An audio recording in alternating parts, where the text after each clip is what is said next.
Gold trusted gold buyers మీరు తాకట్టు పెట్టిన బంగారాన్ని విడిపించి ఈ రోజు ఉన్న మార్కెట్ ధరకు కొనబడను. Welcome to healthy conversations with iDream Media. నేను మీ ఝాన్సీ. సో ఈ రోజు మనతో ఉన్నారు డాక్టర్ మధుసూదన్ శర్మ గారు, ఎండి ఇన్ ఆయుర్వేద.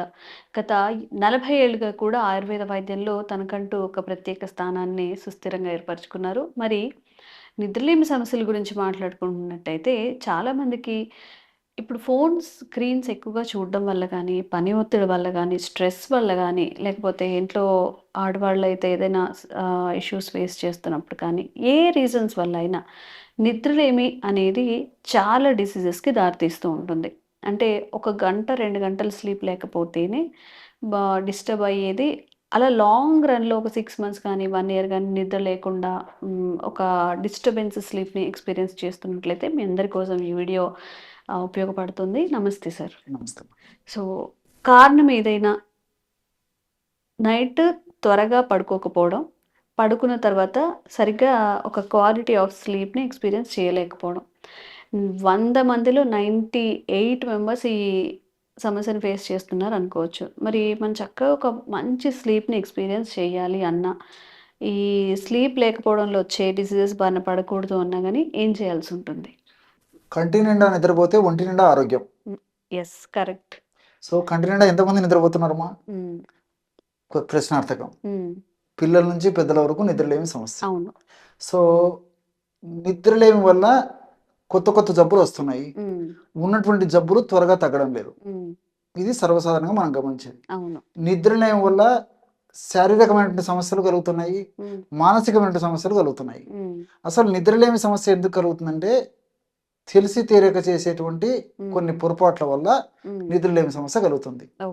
ఆహారము, పోషకభరితమైన ఆహారం తీసుకోకపోవడము, ఎప్పుడు పడితే అప్పుడు తినడము, ఎక్కడ పడితే అక్కడ తినడము, ఎప్పుడు పడితే అప్పుడు నిద్రపోవడము, ఎప్పుడు పడితే అప్పుడు లేయడము, ఇలాంటివి మానసిక ఒత్తిడి, ఇలాంటి అనేక రకాల కారణాల వల్ల మరి ప్రత్యక్షంగాను పరోక్షంగాను నిద్రలేమికి ఇవన్నీ కారణభూతం అవుతున్నాయి. అసలు వీటి వల్ల ఏం జరుగుతుందంటే మెదడులో నిద్రను కలుగజేసేటువంటి మెలటోనిన్ అనేటువంటి హార్మోన్ ఉత్పత్తి జరుగుతూ ఉంటుంది. దేహధర్మాల్లో భాగంగా, జీవధర్మాల్లో భాగంగా ఇంచుమించు ప్రతి జీవిలో కూడా ఇది సర్వసాధారణం. సో నిద్ర కలగాలంటే మెలటోనిన్ అనేటువంటి హార్మోన్ అవసరం. మానవుడు కూడా మినహాయింపు కాదు. సో మెలటోనిన్ అనేటువంటి ఈ యొక్క పదార్థం ఎప్పుడైతే సరిగా ఉత్పత్తి కాదో, ఉత్పత్తి అయినటువంటి పదార్థము సరిగా పనిచేయదో అప్పుడు నిద్రలేమి సమస్య వస్తుంది. ఉత్పత్తి కాకుండా మనం ఈ విధంగా చేసుకోవడం చేత సరిగా అది పనిచేయకపోవడానికి కూడా మనం చేసేటువంటి తెలిసి తెలియక చేసేటువంటి పొరపాట్లు కారణంగా ఉంటున్నాయి. సో కాబట్టి ఏమంటే ఈ కారణాల్లో మెలటోనిన్ అనేటువంటి పదార్థం నేను చెప్పినటువంటి పద్ధతిలో కర్తవ్య నిర్వహణ సరిగ్గా లేకపోవడం చేత కలుగుతుంది. మరి ఈ మెలటోనిన్ అనేటువంటి ఈ యొక్క పదార్థం బాగా ఉత్పత్తి అయ్యి అది బాగా పనిచేసేందుకు ప్రకృతిలో కోకొల్లలుగా దర్శనమిస్తాయి. అనేక రకాలైనటువంటి ఆహార ఔషధాలు, ప్రకృతిలో దొరికేటువంటి ఇతర అనేక రకాల ఔషధాలు కూడా దర్శనమిస్తాయి. సో వాటిలో అందరూ తయారు చేసుకోదగ్గ సులువైనటువంటి ఔషధం చెప్తాను చూడండి అమ్మా. సో జాజికాయల పొడి. సో జాజికాయలు మంచివి బాగా లావు ఉండి బరువు ఉన్నటువంటి తెచ్చుకొని దంచితే ఈజీగా చూర్ణం అయిపోతుందమ్మా. సో జాజికాయలు తేలిగ్గా ఉన్నా అట్లా పట్టుకున్నప్పుడు చాలా తేలిగ్గా వెయిట్లెస్గా తక్కువ వెయిట్ ఉన్నటువంటివి అయితే లోపల ఫంగస్ కానీ లేకపోతే క్రిమిజన్య భరితమైనది కానీ లోపల పోషకాంశం ఉండదు, ఇన్ఫెక్టెడ్ ఇదిగా ఉంటుందమ్మా. సో జాజికాయ బరువు ఉండాలి. బరువైనటువంటి జాజికాయలు మనం చూర్ణం తయారు చేసుకోవాలి. ఆ జాజికాయల చూర్ణము ఒక 20 గ్రాములు తీసుకోవాలి. ఈ జాజికాయల్లో మిరిస్టిక్సిన్ అనేటువంటి రసాయన పదార్థము మెదడులో నిద్రను కలుగజేసేటువంటి మెలటోనిన్ అనేటువంటి రసాయన పదార్థ ఉత్పత్తికి బాగా దోహదపడుతున్నాం. అది ఒక 20 గ్రాములు తీసుకోవాలి.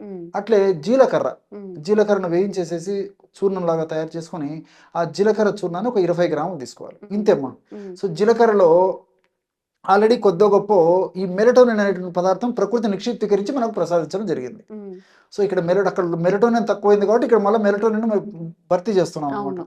సో ఈ రెండు పదార్థాలేమా, రెండు బాగా కలపడం వల్ల బ్రహ్మాండమైనటువంటి నిద్రను కలుగజేసేటువంటి ఔషధం రెడీ అయిపోయింది. దీన్ని కలిపేసి ఒక గాజు సీసాలో నిల్వ ఉంచుకొని రాత్రి పడుకునేటప్పుడు రోజు రాత్రిపూటమ్మా బాగా ఎంత మాగితే అంత రిజల్ట్ బాగుంటుంది. అరటిపండు అరటిపండు బాగా మాగినటువంటి అరటిపండు మనకు మార్కెట్లో ఓ మధ్యస్థంగా మాగినవి దొరికాయి అనుకోండి, తెచ్చుకొని ఇంట్లో పెట్టుకొని 2-3 రోజులు పెట్టుకుంటే బాగా మాగిపోతాయి. కాబట్టి 3-4 రోజులకు ఒకసారి మనం అరటిపండు తెచ్చుకొని వాడుకుంటున్నా మనం అనుకున్నటువంటి రిజల్ట్ మనకు వచ్చేస్తుంది. ఓకే. సో ఒక మోస్తరు సైజు మధ్య రకం సైజ్ అయితే సరిపోతుందమ్మా. సో మరీ పెద్ద అరటిపండు కూడా అవసరం లేదు, మధ్య రకం అరటిపండు సైజ్ అయితే సరిపోతుంది అనమాట. సో ఆ అరటిపండు గుజ్జు తీసుకొని ఆ గుజ్జులో ఒక గ్రాము ఈ యొక్క మనం తయారు చేసుకున్నటువంటి పొడి అంటే జాజికాయలు జీలకర్ర పొడి కలిపి తయారు చేసుకుని ఒక గ్రామ్ అందులో వేసేసి అందులో ఒక స్పూన్ తేనె వేసేయాలమ్మా. ఓకే. సో ఈ అరటి పండులో కూడా ట్రిప్టోఫాన్ అనేటువంటి రసాయన పదార్థము మెదడులో మెలటోనిన్ పదార్థ ఉత్పత్తికి దోహదపడుతుంది అనమాట. ఓకే. సో తేనె ఉన్నటువంటి పోషకాంశాలు, అనేక రకాల పోషకాంశాలు ఇవన్నీ కూడా నిద్రను కలగజేసేందుకు చాలా చక్కగా ఉపకరిస్తాయి. సో తేనె ఒక స్పూన్ వేసేయాలి. సో బాగా పదార్థం అంతా బాగా కలిపేసేసి బాగా టేస్టీగా తయారవుతుందమ్మా. ఓకే. సో రాత్రిపూట తినేసేసి ఒక కప్పు పాలు తాగేసి పడుకోవాలి. సో పాలలో కూడా అనేక రకాల పోషక పదార్థాలతో పాటు ట్రిప్టోఫాన్ అనేటువంటి అమినో యాసిడ్ కూడా ఉంది కాబట్టి ఇది కూడా నిద్రను కలగజేసేందుకు పరోక్షంగా ఉపయోగపడుతుంది. ఓకే. సో ఈ ఫార్ములాని రెగ్యులర్గా నేను చెప్పినటువంటి పద్ధతిలో వాడుకున్నట్లయితే అతి త్వరలోనే మెదడులో మెలటోనిన్ అనేటువంటి నిద్రను కలగజేసేటువంటి హార్మోన్ ఉత్పత్తి కావడం జరిగేసేసి పడుకున్న వెంటనే నిద్ర అవడం మొదలవుతుంది. ఓకే. డాక్టర్ గారు ఒక్కొక్కదాని ఇంత విడమరి చెప్పారు కదా అని చెప్పేసి అది 1 రోజు వాడి 2 రోజులు వాడి 3 రోజులు వాడి నాకు సరిగా పని చేయట్లేదు, ఇది ఎక్కడ పని చేస్తుంది అని చెప్పేసి చేసేవాడిని కూడా ఏదో సామెత ఉంది, రెగ్యులర్గా వాడేవాళ్ళని కూడా ఇబ్బంది పెట్టి నిరుత్సాహపరచకుండా ఓపికమ్మా. ఎందుకంటే సమస్య తీవ్రత ఎక్కువ ఉంటే టైం తీసుకుంటుంది. కొంతమందికి శరీర తత్వాన్ని బట్టి వారం రోజులు 10 రోజులు 15 రోజులు కూడా పట్టొచ్చుమా.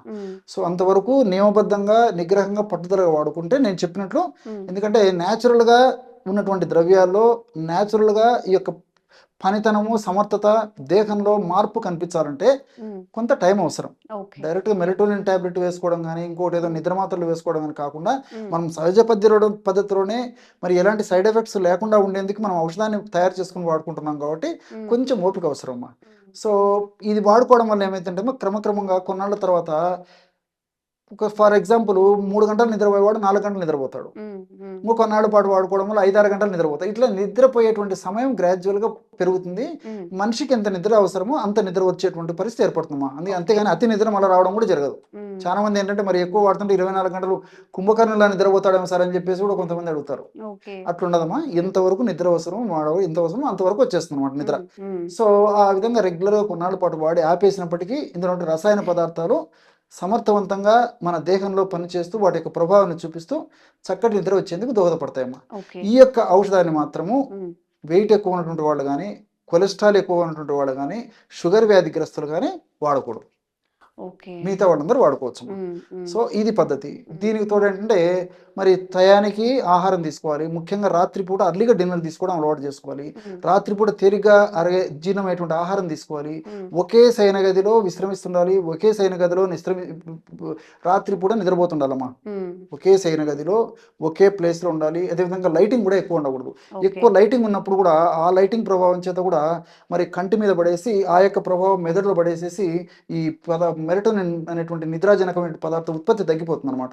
సో చాలా డిమ్ లైట్లు ఉండేటట్టు ఉండాలా. ఒకే సమయానికి పడుకునేట్టు అలవాటు చేసుకోవాలి. ఒకే శయనగదిలో పడుకునేదానికి అలవాటు చేసుకోవాలి. తేలికపాటి ఆహారం తీసుకోవాలి. ఇలాంటి చిన్న చిన్న జాగ్రత్తలు తీసుకున్నట్లయితే మరలా ఈ సమస్య పునరావృతం కాకుండా కూడా ఉంటుందమ్మా. ఓకే. మరి నిద్రలేమి సమస్యలు ఉన్న వాళ్ళకి చాలా మంచి చిట్కానైతే సార్ చెప్పారు. దీన్ని తప్పకుండా ట్రై చేయండి. Thank you so much. Okay. And for more videos, please subscribe to iDream. Please subscribe to iDream. Please subscribe iDream. And please subscribe to iDream. For more videos, subscribe to iDream. please like, share and subscribe to the channel. Congratulations, iDream. Subscribe to iDream. Subscribe to iDream. So subscribe to iDream Media. iDream ki iDream team andarki huge congratulations. Please subscribe iDream Media. Please subscribe to iDream. Subscribe iDream. Please subscribe to iDream. iDream అంటే నా కళల channel subscribe చేసుకున్న నోరు తిరుగుతలేదు. మీరైతే గంట గుర్తు కొట్టండి. For more such videos, please subscribe to iDream. Subscribe to iDream. Please subscribe to iDream. Please subscribe iDream Media. Please do subscribe to iDream. Please subscribe to iDream Media. For best entertainment and information, please subscribe iDream. And don't forget to subscribe to iDream.